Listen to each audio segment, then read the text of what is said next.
महाराज जी, मैं अमृत वेला के दौरान गुरुद्वारे में बिछाई गई मैट्स की सेवा करता हूँ, चारपाई सफाई आदि की सेवा करता हूँ। मैंने देखा है दिन भर में बहुत सारा देग प्रसाद फर्श, महाराज जिनका भाव ये था कि जहाँ प्रसाद बढ़ता है वहाँ काफी सारा गिर जाता है।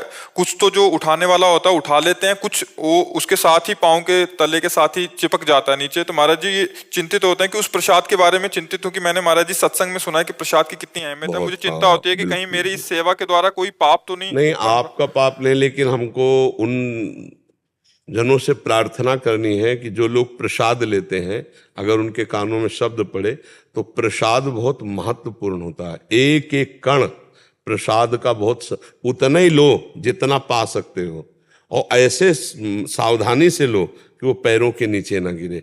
अगर तुम्हारे द्वारा लिया हुआ प्रसाद और फिर वो गिरता है, उसका तिरस्कार होता है, तो तुम्हारे पुण्य नष्ट हो जाएंगे। इसलिए प्रसाद उतना ही लो, लेना चाहिए प्रसाद, भगवत प्रसाद गुरु प्रसाद लेना चाहिए, पर उतना ही लो जितना आप बहुत सम्मान से पा सकते हो। ऐसा मत लो कि पाया और वो कोई होटल का भोजन नहीं है कि आपने आधी थाली पाया और आधी थाली फेंक दिया, या आप ऐसे ले लिए कि बिखरता हुआ चला गया। प्रसाद का सम्मान करो, कहीं भी प्रसाद लो तो थोड़ा लो और उसे बहुत स्वाद से पाओ। क्या हो भाग्य, हमें प्रसाद, थोड़ा प्रसाद में महत्व रहेगा।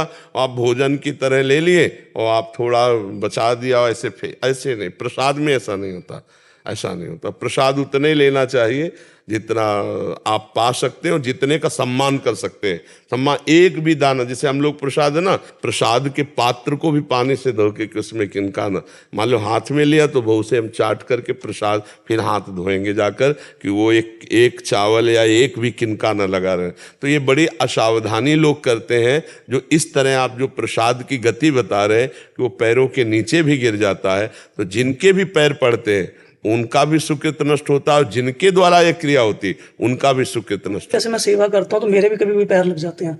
मुझे लगता है कि पहले ऐसी व्यवस्था कर दी जाए कि प्रसाद को समेट दिया जाए, फिर पोछा लगाते हुए हम चले, कुछ ऐसी व्यवस्था की जाए। जैसे मेरे साथ सेवा हो रही है, वो नाली में चला जाता है, बाद में मुझे भी पाप चढ़ेगा। नहीं, अब वो तो धुलाई करनी तो है ही, पर हम प्रसाद शब्द से हमें तो ये प्रार्थना करनी कि नाली में जाना या पैरों के नीचे गिरना या इस तरह से अपमान करना किसी को भी नहीं करना चाहिए। अन्न तो ब्रह्ममय है ही, लेकिन जब भगवान या गुरु को अर्पित कर दिया है तो प्रसाद हो जाता है, फिर उसका विशेष सम्मान करना चाहिए। ऐसी क्रिया नहीं होनी चाहिए। पर आप सेवा में, सफाई में है तो फिर उसमें आप सेवा कर रहे हैं, आप प्रसाद का अपमान तो कर नहीं रहे हो, आपके अंदर पीड़ा भी है, इसलिए आपको तो कोई दोष नहीं लगेगा। मैं 1 महीना गुरुद्वारे ही नहीं गई, इसी टेंशन, सेवा ही नहीं की मैंने। नहीं, आप सेवा तो कीजिए, पर हमारी प्रार्थना अगर जिन जिनके कान में पहुंचे कि प्रसाद का सम्मान किया जाए। प्रसाद के अपमान से सारे पुण्य नष्ट हो जाते हैं। प्रसाद उतने ही लिया जाए जितना हम अपने अपमान ना होने पावे, हम उसे पा सके। इसके अलावा जैसे कहीं का भी प्रसाद मिले तो बहुत, अब हम जैसे चरणामृत लेते हैं तो आप देखना हम ऐसे लेते हैं कि एक बूंद भी जमीन में ना गिरे, कपड़े में गिरे। चरणामृत ले लिए, प्रसाद ले रहे तो बहुत संभाल के प्रसाद, किसी पात्र में, पात्र तो मिलते ही होंगे जैसे, हाँ, तो पात्र में उतने ही लो जितना आप चाट चाट के पा सकते हो, उसमें दाना भी नहीं रहना चाहिए। प्रसाद की महिमा यही है ना, गुरु प्रसाद मिला है गुरुद्वारे से, अहो भाग्य। तो आप उसको ऐसे पाइए कि प्रसाद की महिमा की तरह चाट करके कि कहीं दाना ना रह जाए, और फिर पात्र जहाँ रखे जाते हैं वहाँ उसको, तो ये गिरना और पैरों के नीचे आना, नाली में जाना, ये तो कई लोग ऐसे हैं, मतलब अंदर से पचा लेते हैं, बाहर रख जाते हैं। अरे तो भारी अपमान है। बिल्कुल ऐसे भले मत ले, हाथ जोड़ दो। अगर तुम्हारे को नहीं पाना है, ऐसा तुम बहुत बड़े आदमी हो कि भाई यहाँ का कैसे पावे, तो फिर हाथ जोड़ दे, ना ले आओ। ये तो भारी अपराध है, प्रसाद का तिरस्कार है, सब नष्ट हो जाएगा। महाराज उसको उठा के कहाँ रखें फिर? वैसे कितना खाओगे तुम अकेले में? तो अब क्या कहे, मतलब क्या कहे उस प्रसाद को फिर?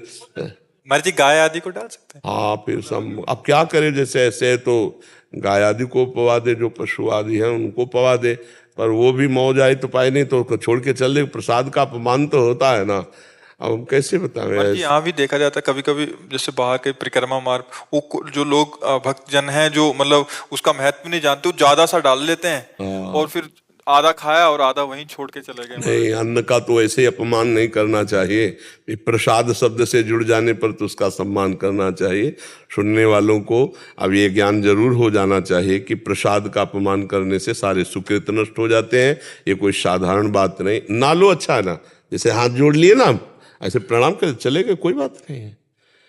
वो आप बच तो गए, अपराध से तो बच गए, पर हाथ, जैसे कोई कह रहा है प्रसाद ले लीजिए तो आप कुछ मत बोलिए, ऐसे हाथ जोड़ लीजिए, आप चले जाइए, आप मत लीजिए, तो उसमें अपराध नहीं बनेगा। लेकिन आपने ले लिया और फिर फेंक दिया या ऐसे, वो अपराध बन जाएगा। मान लो हाथ जुड़ा, राधा राधा राधा, आप ऐसा नहीं कि हम सब जगह लें ही, हमारी भाई भावना नहीं है या हमारे अंदर जगह नहीं है, तो हम प्रणाम किया, अपना चले गए। प्रणाम जरूर कर ले, जैसे कोई प्रसाद दे रहा है तो ऐसे राधा राधा राधा। जबरदस्ती कोई घेर रहा, कुछ नहीं बोलना कि मुझे नहीं लेना, मुझे भूख नहीं, कुछ नहीं बोलना, बस राधा राधा राधा, बस चल जाइए, बहुत अच्छी बात है। और अगर ले तो फिर अब उसको फिर पाए, फिर ऐसा नहीं कि आप छोड़ दिए। और ऐसे कई जगह से वो अपमान, अन्न है और फिर प्रसाद है तो फिर अपराध होता है, ऐसा नहीं करना। जैसे हमने कई बार तो मना भी किया है कि आप परिक्रमा लगा रहे हो, कोई पुण्य भाव से बांट रहा है, तो तुम भी तो गृहस्थ हो, क्यों ले रहे हो? वो बांट रहा है, जिनको लेना ले, वो ले रहे हो, बिहारी जी का प्रसाद जय राधे, अपना निकल गए। वो प्रक्रिया तो हमने बताई ना कि ऐसे करो, बस निकल जाओ, सर झुका, कोई अपराध नहीं लगेगा। हाँ, ऐसे महाराज जी आगे सेवा कैसे करूं फिर वो? सेवा करो, सेवा में तो त्रुटि नहीं है। सेवा में आपको प्रसाद का मान करते हैं तो गुरुद्वारे की तो सेवा करनी ही चाहिए।